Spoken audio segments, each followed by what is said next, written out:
बिस्मिल्लाहिर्रहमानिर्रहीम इय्याक नअबुदु व इय्याक नस्तईन दिल दियाँ गल्लां करांगे नाल नाल बह के।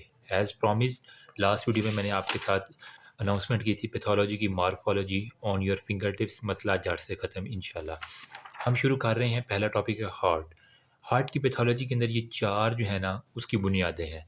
मायोकार्डियल इन्फाक्शन जिसे हम एमआई कहते हैं, रूमेटिक हार्ट डिजीज़ आपको फिंगर टिप्स पे आना चाहिए। रिमेंबर, इसके लिए मैंने ब्रीफ वीडियो ऑलरेडी घंटे घंटे वाली अपलोड कर दी है, सिर्फ और ये मार्फोलॉजी के लिए है। इन्फेक्टिव एंडोकार्डाइटिस है और क्रोनिक रूमेटिक हार्ट डिजीज़। जिसको ये चार चीज़ें आ गई उसका समझो हार्ट जो है ना उसकी मार्फोलॉजी में कभी मार नहीं खाएगा। जल्दी से हम डिस्कशन करेंगे, वीडियो को पूरा देखना है, ठीक है? इंशाल्लाह आपको मज़ा आएगा। मायोकार्डियल इन्फाक्शन के अंदर जो है ना वो सबसे पहले हम इसकी ग्रॉस देखेंगे और फिर माइक्रोस्कोपिक जो है ना इसकी सारी की सारी स्टडी करेंगे, ठीक है?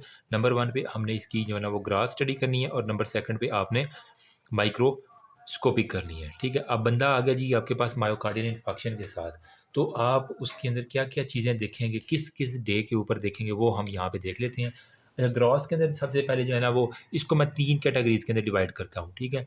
डे 1 के ऊपर, ठीक है? मतलब पहले दिन जब बंदा आया है, उस वक़्त आपको क्या-क्या चीज़ें नज़र आएँगी। नंबर 2 पे हमारे पास वीक 1 पे, फर्स्ट वीक के अंदर जो-जो चीज़ें आपको नज़र आएँगी, 1 हफ़्ते के अंदर मतलब पहले 7 दिनों के अंदर क्या-क्या चीज़ें नज़र आएँगी। और नंबर 3 पे हमारे पास जो है ना, वो वीक 2 आ जाएगा, ठीक है? ये हमारे पास है वीक 2। और रिमेंबर ये हमारे पास क्या है, सारी की सारी ग्रॉस मॉर्फोलॉजी अभी हम डिस्कस कर रहे हैं, माइक्रोस्कोपी इसके बाद आएगी। अच्छा, डे 1 के ऊपर जो है ना, जो-जो चीज़ें आपको नज़र आएँगी, 0 से 4 आर्क आपने इसको डिवीज़न करनी है। पहला दिन है ना मतलब 1 दिन ही हुआ है अभी, तो 0 से 4 घंटे के अंदर आपको क्या चीज़ नज़र आएगी। फिर 4 से आपने 12 घंटे के अंदर देखनी है। 24 घंटे होते हैं ना एक दिन में, 4 से 12 और फिर आपने 12 से 24 मतलब हमने एक दिन को 3 हिस्सों में डिवाइड कर दिया। 0 से 4, 4 से 12, 12 से हमारे पास 24 आ गया। ईज़ी हो गया। अच्छा, फिर हमने जो है ना वो वीक जो है ना, हमने वीक को जो है ना वो हमने फर्स्ट हाफ और सेकंड हाफ के अंदर डिवाइड करना है, ठीक है? इसको मैं 2 यूँ डिवाइड करता था। वीक का जो फर्स्ट हाफ है पहले 3.5 दिन, ठीक है? फर्स्ट हाफ और फिर हमारे पास जो है ना वो second half of the week हो गया, मतलब हफ्ते का जो आखिरी दिन होते हैं। फर्स्ट हाफ के अंदर आपके पास डे 1 से 1 टू 3 होगा, पहले 3 दिन में।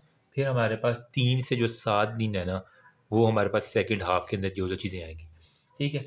फिर वीक 2 जो है ना दूसरा हफ्ता, तो इसके अंदर हमारे पास 7 से अब अबव चलना है, तो इसके लिए भी मैंने सेम ही स्ट्रैटेजी यूज़ की हुई है।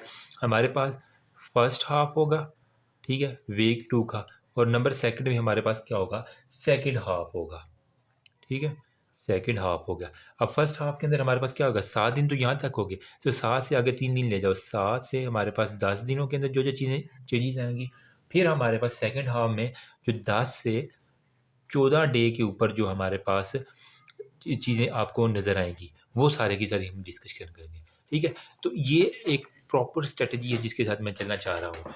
देखो आप, अब 0 से 1 आवर के अंदर जो है ना वो आपको ग्रास के अंदर, रिमेंबर ग्रास के अंदर आपको कोई भी चीज़ नज़र नहीं आएगी, नथिंग, ठीक है? आप लिख दें नन, जो है ना वो ग्रास मॉर्फोलॉजी कुछ भी आपको पता नहीं चलेगा।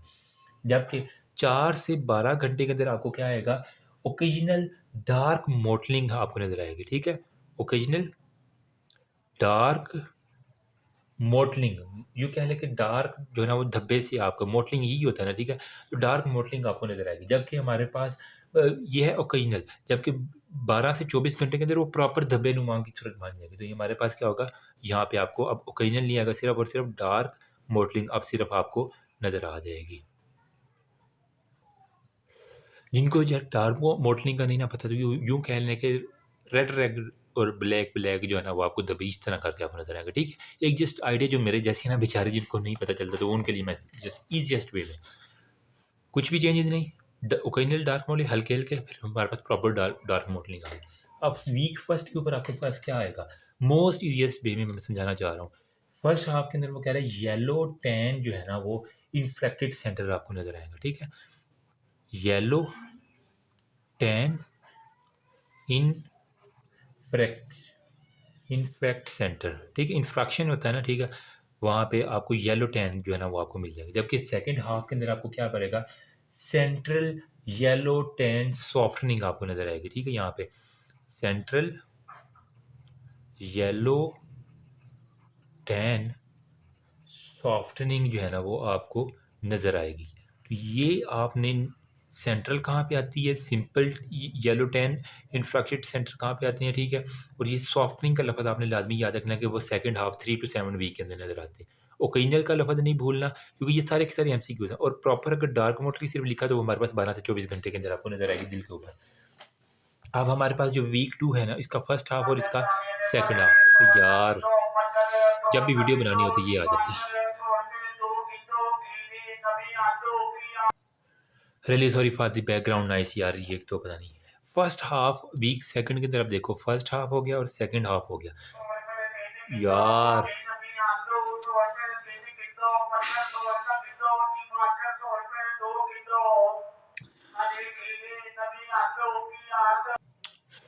ओके जी, सॉरी यार। अच्छा, फर्स्ट हाफ के अंदर जो 7 से 10 डेज है ना, उसके अंदर आपको मैक्सिमम येलो टैन जो है ना वो आपको मिलेगा, ठीक है। मैक्सिमम येलो टैन मिल जाएगा, साथ में आपको सॉफ्टनिंग मिल जाएगी, ठीक है। वो भी हमारे पास मैक्सिमम होगी, मैक्सिमम सॉफ्टनिंग का हार्ट होगा। और हमारे पास जो मार्जिन होंगे वो आपको रेड मार्जिन मिल जाएंगे, ठीक है। सारे के सारे एमसीक्यूज, इसको रटा लगाना है आपने। जबकि सेकंड हाफ जो हमारे पास 10 से 14 दिन है ना, उसके अंदर आपको क्या मिलेगा, रेड ग्रे जो है ना वो आपको रेड ग्रे, ठीक है। रेड ग्रे आपको बॉर्डर मिलेगा। अब 14 के बाद आपको प्रॉपर ग्रेश और वहाँ पे स्कारिंग और वो सारा खत्म हो जाएगा। लेकिन यहाँ तक जो है ना वो एमसीक्यूज आपके अब प्रॉपर क्लियर हो जाए। अगर सिर्फ येलो टैन होगा या फिर अगर येलो टैन पे सॉफ्टनिंग आ गया तो सेकंड हाफ में मैक्सिमम कहाँ पे होगा, 7 से 10 डेज मैक्सिमम। ये प्रॉपर एमसीक्यूज है यूएचएस का भी और नम्स का भी। बाकी हमारे पास रेड ग्रे कहाँ पे होगा, 10 से 14 के ऊपर। उसके बाद हमारे पास जो है ना रेड ग्रे के बाद जो है ना सेकंड वीक, मतलब 14 दिन खत्म हो गया। तो मतलब 2 हफ्ते हमारे यहाँ पे ख़त्म हो गए। तो 2 वीक्स तक अब आपको ये प्लान पता होना चाहिए। 2 वीक्स के बाद जो है ना आपके पास ग्रे वाइट स्कार बनेगा, ठीक है। ग्रे वाइट, ये रेड ग्रे था, और उसके बाद अब ग्रे वाइट जो है ना वो आपके पास स्कार बनेगा। जबकि हमारे पास फिर जब वो मंथ गुजर जाएंगे, मतलब बंदा ठीक हो गया, अब मंथ गुजर गए हैं, तो इसके अंदर आपको जो है ना वो इन्फेक्टेड एरिया जो है ना वो रिप्लेस हो जाएगी। जितना भी आपका इन्फेक्टेड एरिया है ना, महीनों लग जाते हैं, तो इन्फेक्टेड एरिया जो है ना हम 1 माह बाद रिप्लेस हो जाएगा बाय वाइट पैची स्कार की तरह, ठीक है। White patchy scars. तो ये वाली है हमारे पास स्ट्रेटजीज जो आपने फॉलो करनी है, ठीक है। ये था हमारे पास ग्रॉस के बारे में। अब मैं आपको बता देता हूँ माइक्रोस्कोपिक। तो यहाँ पे अब मैं सारी की सारी माइक्रोस्कोपिक आपके साथ डिस्कशन करने लगा हूँ, ठीक है। माइक्रोस्कोपिक, तो माइक्रोस्कोपिक के अंदर क्या होता है हमारे पास, सेम वही हम स्ट्रेटजीज फॉलो करेंगे। डे 1, अगर ये क्वेश्चन आ भी जाए ना, मतलब एससीक्यूज में, तो आप इस तरह लिखिए। जिनका एमसीक्यूज वाला नहीं है, एससीक्यूज भी आते हैं, तो वो इस तरह भी लिख सकते हैं। डे 1, ठीक है। फिर वीक 1, ठीक हो गया। और फिर हमारे पास क्या होगा, वीक 2 हो गया। सेम स्ट्रेटजीज आप अपनाएंगे, ठीक है। अब डे 1 को हमने फर्दर यहाँ पे कितने हिस्से में, 0 से 4, 4 से 12 और हमारे पास 12 से 24। तो प्लीज़ कोशिश कीजिएगा ग्रास और इसको अलग-अलग लिखे, जाके एग्जामिनर की आंख यूँ ब्लिंक करे, ठीक है। तो 0 से 4 आवर्स के अंदर, फिर हमारे पास 4 से 12 आवर्स के अंदर, ठीक है। और फिर हमारे पास 12 से 24 आवर्स के अंदर क्या क्या होगा ये हमने देखना है। फिर आपने वीक के अंदर जो है ना वो आपने फर्स्ट हाफ जो है ना वीक का देखना है, जिसके अंदर हमारे पास क्या होगा, डे 1 से डे 3 हो गया, ठीक है। ठीक, डे 1 से डे 3 तक। फिर हमारे पास सेकंड हाफ जो वीक का है ना, उसके अंदर आपके पास 3 टू 7 जो है ना वो डे के ऊपर। वीक 2 के ऊपर आपके पास सेम वही, अभी अज़ान हो रही है, बाकी अज़ान के बाद। ओके जी। बाकी जो वीक 2 है ना, उसके अंदर भी हम यही करेंगे कि हमारे पास जो वीक 2 का फर्स्ट हाफ है, ठीक है, जिसके अंदर हमारे पास क्या आएगा, 7 से 10 दिन आ जाएंगे, ठीक है। ज़ाहिर बात है, एक हफ्ते में 7 दिन होता है, तो 7 से आगे वीक 2 शुरू हो जाएगा, तो 7 से 10 दिन फर्स्ट हाफ हो गया। और सेकंड हाफ हमारे पास हो गया 10 से 14 दिन, 7 दूनी 14, तो हमारे पास 2 हफ्ते पूरे हो गए। अब देखो यहाँ पे जो आपको 0 से 4 आ रहा है ना, यूजुअली आपको कुछ भी ऐसी चीज़ नहीं मिलेगी, नन, ठीक है। जिस तरह यहाँ पे आपको कुछ भी नहीं मिला, नन, तो यहाँ भी आपको कुछ भी चीज़ नहीं मिलेगी, ठीक है। सिर्फ और सिर्फ जो वेवीनेस ऑफ द फाइबर्स जो है ना वो यूँ कह लें कि आपको हल्के हल्के मिल जाएंगे, ठीक है। तो वेवीनेस ऑफ फाइबर्स वो भी स्लाइट, बस ये एक बात याद रखनी है, वाह वाह करते करते ना वो कुत्ते की तरह वाह वाह करते होते थे, 0 से 4 घंटे के अंदर वो आ जाए। बस मैंने तो यूँ याद किया हुआ था।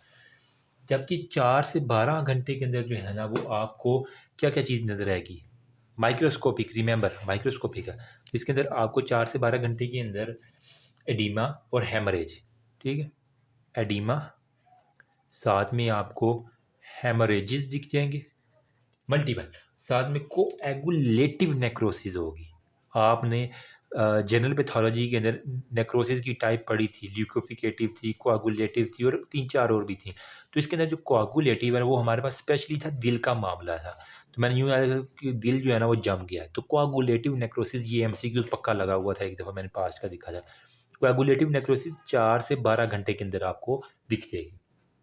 फिर 12 से 24 घंटे के अंदर ना वही जो ऑन गोइंग कोआगुलेटिव नेक्रोसिस है, ठीक है, कोआगुलेटिव नेक्रोसिस, वो फर्दर जो है ना वो हमारे पास अपने साथ कोआगुलेटिव नेक्रोसिस पेक्नियोटिक न्यूक्लियाई की तरफ जाना शुरू हो जाएगी। रुक जाओ यार, तुम्हें क्या है, ठीक है। तो हमारे पास वो क्या होगा, पेक्नियोटिक जो है ना वो हमारे पास न्यूक्लियाई की तरफ चला जाएगा, मतलब कि irregular condensation of the nuclei जो है ना वो आपको शो हो जाएगा। तो ये आपके पास आ जाना, ठीक है। सॉरी फॉर दैट, आज भी मुझे वीडियो नहीं बनाना दे रहा, कभी किसी कॉल आ जाती, कभी कुछ नहीं। एनीवेज, और साथ में हाइपर इयोसिनोफिलिया भी यहाँ पे आपको दिख जाएगा। हाइपर इयोसिनोफिलिया, टेक्नियोटिक न्यूक्लियाई और हाइपर इयोसिनोफिलिया, ये दो चीज़ें आपने रिमेंबर करनी। साथ में कोआगुलेटिव नेक्रोसिस का लफ्ज़ नहीं बोलना। अच्छा जी, अब हम आ जाते हैं फर्स्ट वीक के ऊपर। फर्स्ट वीक के फर्स्ट हाफ, पहले 3 दिनों में क्या क्या चीज़ होगी। आपको एक तो न्यूट्रोफिलिक इनफिल्ट्रेट्स मिल जाएंगे, न्यूट्रोफिल जो है ना उनकी इनफिल्ट्रेशन होगी। तो न्यूट्रोफिलिक इनफिल्ट्रेट्स जो है ना वो आपको मिल जाएंगे। साथ में कोएगुलेटिव नेक्रोसिस यहाँ पे कंप्लीट हो जाएगी, ठीक है। तो कोएगुलेटिव नेक्रोसिस आपकी कंप्लीट होगी, बिल्कुल। तो अगर एमसीक्यू है कोआगुलेटिव नेक्रोसिस कहाँ पे कंप्लीट हुई है, तो फर्स्ट वीक के फर्स्ट हाफ के अंदर 1 to 3 डेज में। कभी कभी ये डे लिख देते हैं, कभी first half of the first week लिख दें या कुछ भी लिख दें, आपको पता होना चाहिए कि यहाँ पे जनाब आपकी मुकम्मल हो चुकी है। फिर जो हमारे पास सेकेंड हाफ है जिसके अंदर 3 to 7 डेज है, उसके अंदर वो कह रहा है कि डाइंग न्यूट्रोफिल, यहाँ पे न्यूट्रोफिल की इनफिल्ट्रेशन हुई थी, यहाँ पे अब वही न्यूट्रोफिल जो है ना वो डाई की तरफ जाएंगी। तो हमारे पास डाइंग न्यूट्रो फिल्स जो है ना वो आपको दिख जाएंगे। साथ में जो है ना मैक्रोफेजिस, उनकी भी जो वहाँ पे आए होती हैं उनकी भी हमारे पास डेथ हो चुकी होती है, ठीक है। फिर वो क्या आपसे कहना है कि डिसइंटीग्रेट डेड मायोफिब्रिल्स, जो मायोफिब्रिल्स होती हैं ना उनकी डिसइंटीग्रेशन हो जाती है। मायोफिब्रिल्स डिसइंटीग्रेट हो जाते हैं, मतलब कि इन्फेक्शन के दौरान जो मर गए हैं डेड मायोफिब्रिल, वो अब ख़त्म होना शुरू हो चुके होते हैं, ठीक है। अब हमारे पास है वीक 2 और हमारे पास फर्स्ट हाफ और उसका सेकंड हाफ। तो वीक 2 में हमारे पास वेल डिवेल्प फैगोसाइटोसिस यहाँ पे आपको दिख जाएगी। तो मैं ब्लैक से लिखता हूँ क्योंकि यहाँ पे फिर मिक्स हो जाएगा। वेल डेवलप्ड आपको यहाँ पे क्या मिलेगा, फैगोसाइटोसिस मिलेगी। टपाटप वो खाना शुरू कर देंगे, जो भी फालतू चीज़ें हैं ना ग्लुच ग्लुच उन्होंने ख़त्म कर देनी होती हैं। साथ में आपने कहना है कि granulation tissue at the margin, तो वो एंड पे जो ग्रेनुलोमा से बन जाता है ना, इसी तरह आपको टिश्यूज़ के अंदर भी ग्रेनुलेशन है। तो ग्रेनुलेशन आपको टिश्यूज़ एट द मार्जिन्स, तो मार्जिन्स के ऊपर आपको ग्रेनुलेशन टिश्यू मिल जाएंगे। सेकेंड हाफ जिसके अंदर 10 से 14 होती है ना, तो इसके अंदर आपको वेल स्टेब्लिश्ड ग्रेनुलेशन टिश्यू मिल जाएंगे। यहाँ पे स्टार्ट होना शुरू हुए थे एट मार्जिन के ऊपर, अब यहाँ पे पूरे पूरे जो ना वेल आप कह लें कि स्टेब्लिश्ड आपको ग्रेनुलेशन टिश्यू मिल जाएंगे। इजी हो गया, वेल स्टेब्लिश ग्रेनुलेशन टिश्यू आपको यहाँ पे मिल जाएंगे सारे के सारे। अब लास्ट में हमारे पास जो होते हैं ना वो 2 से 8 वीक के अंदर जो है ना, जिस तरह हमने यहाँ पे 2 हफ्ते मुकम्मल किए, उसके बाद हम 2 से 8 वीक के अंदर चले गए ना, तो जो आपके पास 2 वीक्स है ना, 2 वीक से हमारे पास 8 वीक जो है, इसके ऊपर आपको क्या दिख जाएगा, इंक्रीज कोलेजन जो है ना उसकी डेपोजिशन होगी, साथ में उसकी सेलुलरिटी डिक्रीज है। आपने यहाँ पे लिखना कि कोलेजन की हमारे पास डेपोजिशन जो है ना वो बढ़ना शुरू हो जाएगी। कोलेजन नए फाइबर्स आ रहे हैं वो इस वजह से कोलेजन की वजह से। फिर जो मंथ है ना उसके ऊपर आपको क्या चीज़ निकलेंगे, फाइब्रोटिक स्कार्स, फाइब्रोटिक स्कार्स आपको दिख जाएगा। ठीक है, एक छोटू सा दबा सा जाना। तो आप होपफुली ग्रास के अंदर और आप माइक्रोस्कोपिक फीचर्स के अंदर फ़र्क कर अच्छे से कर लेंगे। ठीक है, तो ये था मेरा जुगाड़ू सा तरीका जो मैंने इस्टेब्लिश किया। और अगर आपके साथ देखो ना ये क्वेश्चन आ जाए मायोकार्डियल इन्फेक्शन की ग्रास और माइक्रोस्कोपिक पूरे का पूरा यू क्यू आ जाता 5 नंबर का, इस तरह लिखेंगे इंशाल्लाह एग्जामिनर की आँखें एक तरह ब्लिंक करेगी, आपको पूरे नंबर मिलेंगे। कोशिश करना हाईलाइट करके लिख देना जो जो चीज़ें मैंने बताई हुई हैं। ठीक है, अब हमारे पास नंबर सेकंड पे आ जाए रूमेटिक हार्ट डिजीज। इसी वीडियो के अंदर हमें एक ही वीडियो बनानी है ताकि बार बार लोगों को ना हो। फिंगर टिप्स पे इंशाल्लाह करेंगे। ठीक है, यहाँ पे हमारे पास होता है rheumatic heart disease. In simplest word, rheumatic heart disease के अंदर बेसिकली हमने वही सेम स्ट्रेटजी फॉलो करनी, इसकी ग्रॉस मार्फोलॉजी। ठीक है, और हमारे पास यहाँ पे हम लिखते हैं इसकी माइक्रोस्कोपिक। ग्रास के अंदर जो है ना वो आपको जो रिमेटिक हार्ट डिजीज़ है ना इसके अंदर क्या क्या चीज़ें नज़र आ सकती हैं। हो सकता है वहाँ पे आपको पेरिकार्डाइटिस हो, पेरिकार्डाइटिस। ठीक है, या फिर हो सकता है ग्रास के अंदर आपको नज़र आए मायोकार्डाइटिस, जो लेयर होती है ना हार्ट की। ठीक है, मायोकार्डाइटिस, या फिर आपको नज़र आ जाए एंडोकार्डाइटिस, एंडोकार्डाइटिस। ठीक है, अगर वो भी ना होगा तो फिर आपको कुछ सब एंडोथीलियल लीयंस जो है ना वो भी आपको दिख सकती हैं। ठीक है, सब एंडोथीलियल लीयंस जो है ना वो आपको दिख जाएंगी। एंडोकार्डाइटिस, मायोकार्डाइटिस, पेरिकार्डाइटिस और सब एंडोथीलियल लीयंस आपको दिख जाएंगी। पेरिकार्डाइटिस के अंदर आपके पास क्या होगा, फिब्रिनस एक्सुडेट ऑन द पेरिकार्डियम होगा। ठीक है, फिब्रिनियस एक्सुडेट कहाँ पे होगा, पेरिकार्डियम के ऊपर, जो कि हार्ट को कवर करके रखती है ना। ठीक है, layer on fibrinous exudate on the pericardium. जबकि हमारे पास मायोकार्डाइटिस है ना, यहाँ पे आपको स्कैटर्ड एस्चॉफ बॉडीज जो है ना वो आपको एस्चॉफ्स बॉडीज आपको दिख जाएंगी। ठीक है, जबकि एंडोकार्डाइटिस है यहाँ पे आपको वेजिटेशन या डैमेज एंडोकार्डियम होगी यहाँ पे। ठीक है, वेजिटेशन हो जाएगी या फिर एंडोकार्डियम प्रॉपर तौर पे जो कह लें कि vegetation on the damage endocardium, ये ठीक रहेगा, वेजिटेशन ऑन एंडोकार्डियम। ठीक है, इसके अंदर एंडोकार्डाइटिस के अंदर। जबकि जब को हमारे पास सब एंडोथीलियल लीजन, इसके अंदर आपको क्या है, मैक्यूलम प्लेग, ये बड़ा इंपॉर्टेंट है। सब एंडोथीलियल लीजन के ऊपर आपको मैक्यूलम, MACC ALLUM, इसी तरह से यस, मैक्यूलम्स आपको प्लेग्स जो है ना वो दिख जाएंगे। तो अब जब भी क्वेश्चन आ जाए एस्ट ऑफ बॉडी, मायोकार्डाइटिस के ऊपर टिक करना है, वेजिटेशन एंडोकार्डाइटिस के ऊपर, सब एंडोथीलियल लीजन मैक्यूलम प्लेग के ऊपर करना है। ठीक है, यूँ कह लें कि वेजिटेशन हमने सब्जियां जो है ना वहाँ से मैंने याद किया था कि अंदर उगाते हैं घरों के अंदर। मायोकार्डाइटिस में एस्चॉफ ने चुप करो चुप करो, ठीक है, माई को कहते हैं चुप करो यार। ठीक है, तो मैंने यूँ यार माई को कहो कि चुप करो, एस्चॉफ बॉडी मायोकार्डाइटिस, बाकी पैरों के अंदर जो है ना वो आपको पानी मिल जाएगा, तो फेब्रिनस एक्सुडेट मैंने यूँ याद किया, पैरी से पैरों में पानी आ गया, एक्सुडेट आ गया, तो बाकी सब एंडोथीलियम में मैक्यूलम हो गया। अब यहाँ पे जो है ना ये तो थी इसकी ग्रास। अब मैं माइक्रोस्कोपिक जो है ना वो आपको बताता हूँ, जो रिमेटिक हार्ट डिजीज़ होते हैं ना उनकी माइक्रोस्कोपिक फीचर्स क्या क्या होते हैं। तो इसको माइक्रोस्कोपिक को हम ओवरऑल लिखते हैं अब यहाँ पे। माइक्रोस्कोपिक के अंदर आपको क्या चीज़ है, टी लिम्फोसाइट्स और प्लाज्मा सेल एक तो दिख जाएंगे। ठीक है, टी लिम्फोसाइट्स प्लस आपको प्लाज्मा सेल्स जो है ना वो दिख जाएंगे। नंबर सेकंड पे आपको एंटी स्टॉप सेल, जिसे हम कहते हैं, ये एक ना बड़ा अजीब सा लगा जिसे हम कहते हैं एनिचकॉज, ANITSCH एनिचकॉज सेल्स जो है ना वो आपको दिख जाएंगे। ठीक है, तो यहाँ पे क्या था, एस्चॉफ बॉडी था, अब यहाँ पे एनिचकॉज सेल्स आपको दिख जाएंगे। साथ में आपको सेंट्रल जोन ऑफ फिब्रिनाइड नेक्रोसिस मिल जाएगी, सेंट्रल जोन ऑफ फिब्रिनाइड नेक्रोसिस, ये आपको दिख जाएगी।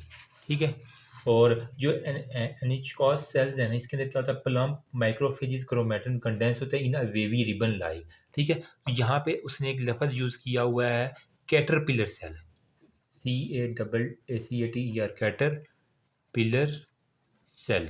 जिस तरह कैटरपिलर एक वो ना कीड़ा सा होता है, ठीक है, यूं करके, ठीक है, तो उस तरह के आपको जो है ना वो NH कॉस सेल्स के अंदर वो कह रहा है कि जो मैक्रोफेजिज है ना क्रोमेटिन, वो कंडेंस होके एक वेवी सी फॉर्म, जिस तरह कैटरपिलर एक कीड़ा सा होता है, वो मैं आपको दिखाता हूँ अभी, तो उस तरह का हो जाएगा। तो यार ये कुछ जो है ना वो प्रैक्टिकल से, ठीक है, उसके अंदर मैं आपको दिखा रहा हूँ। तो ये देखो कैटरपिलर आपको क्रोमेटिन नज़र आ रहा है, इस तरह का कैटरपिलर होता है, ठीक है, और यहाँ से देख लो कि कैटरपिलर होता है वो एनिचकॉस, जो आप ये देख लो जिस तरह कैटरपिलर नहीं होता, बिल्कुल वैसा के वैसा आपको नज़र आ रहा है। तो ये था एस्ट्रॉप्स बॉडीज़, आपको ये सारी की सारी नज़र आ रही। बाकी हमने जो अभी वो हार्ट वाला डिस्कशन किया है, तो इसके अंदर ये देख लो वो सारी की सारी डे 1 के ऊपर क्या है, डे 3 के ऊपर, डे 7 के ऊपर है ग्रेनुलेशन टिश्यू, आपको फिर हील्ड इन्फेक्शन आपको सारी की सारी नज़र आ रही है। होपफुली आप सब ने भी अपनी प्रैक्टिकल कॉपीज़ बनाई होंगी, तो वहाँ से एक दफ़ा डायग्राम लाजमी देख लेना। ओके जी, coming to the next topic, infective endocarditis.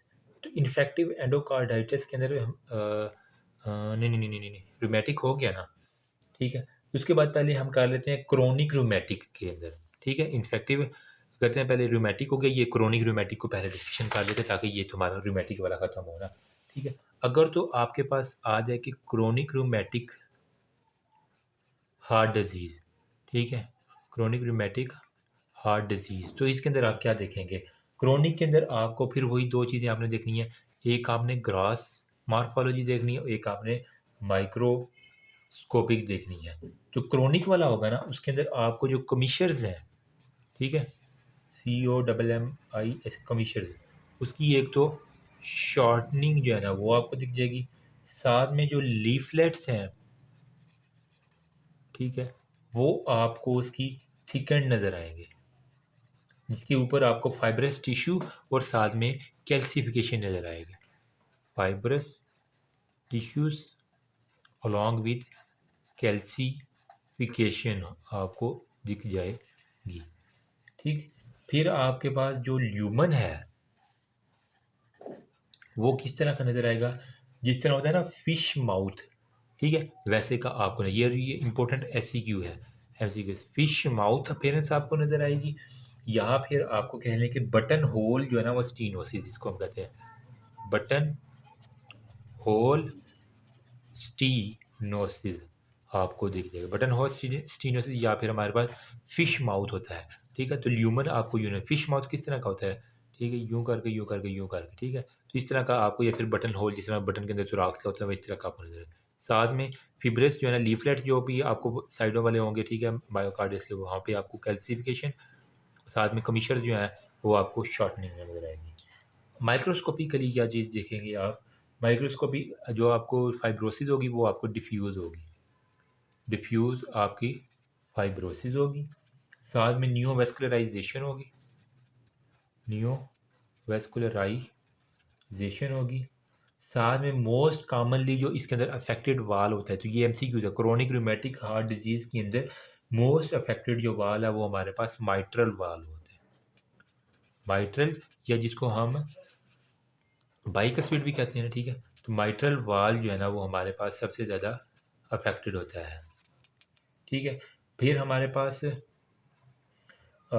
जो लीस्ट कॉमनली अफेक्टेड वाल कौन सा था, ठीक है, तो ये है मोस्ट कॉमनली माइट्रल। अगर लीस्ट कॉमनली की बात कर लें तो आपके पास जो पल्मोनरी वाल्व है ना, ठीक है, पल्मोनिक वाल्व, वो हमारे पास होगा लीस्ट कॉमनली इन्वॉल्व। लीस्ट और मोस्ट कॉमन का ये हमेशा MCQ जाता है और बच्चे हमेशा को कंफ्यूज कर देते हैं, इसको कंफ्यूज नहीं करना। ये था हमारे पास क्रोनिक रूमेटिक हार्ट डिजीज़ के बारे में कॉन्सेप्ट। अब हमारे पास आ जाता है जी इन्फेक्टिव एंडोकार्डाइटिस के बारे में। व्हाट इज़ इन्फेक्टिव एंडोकार्डाइटिस, इसकी ग्रॉस मॉर्फोलॉजी अगर पूछ लें तो क्या होगा, तो यहीं पे हम जगह बजाते हैं, पेज बजाते हैं, ताकि हमारे पास इन्फेक्टिव एंडोकार्डाइटिस, तो अगर इसकी कोई आपसे ग्रास मॉर्फोलॉजी पूछेगा तो क्या लिखे हुए आप, ग्रास में बल्कि और febrile vegetation on the endocardium होगा, बल्कि and febrile vegetation on endocardium, ठीक है।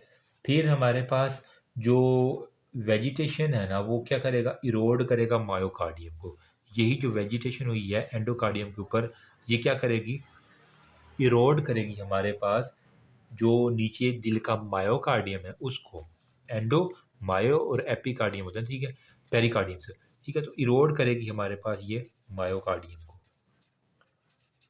ठीक है। और वहाँ पे आपको क्या चीज़ मिलेगी, रिंग एब्सेस, रिंग एब्सेसिस आपको दिख जाएंगी।